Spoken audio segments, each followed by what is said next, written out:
बालमित्रांनो, मी आज तुमच्या समोर स्वातंत्र्य दिनानिमित्त माझे मनोगत व्यक्त करणार आहे.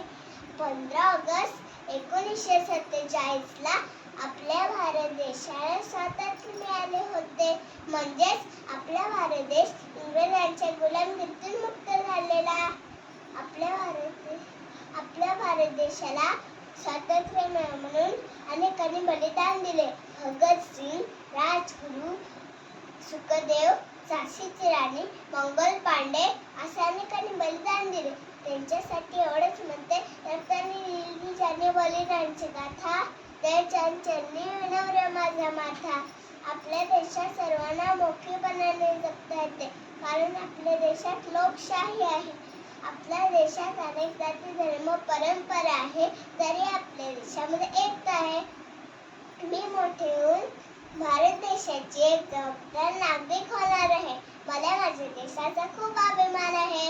मला माझा देश खूप आवडतो.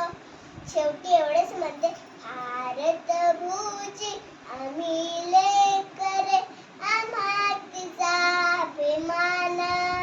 चला चला रे आनंदाने, चला चला रे आनंदाने, गाऊ तिचे गुणगान.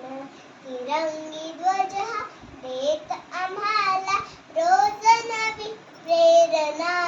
शांती अहिंसा सदाचार नित्यमनी,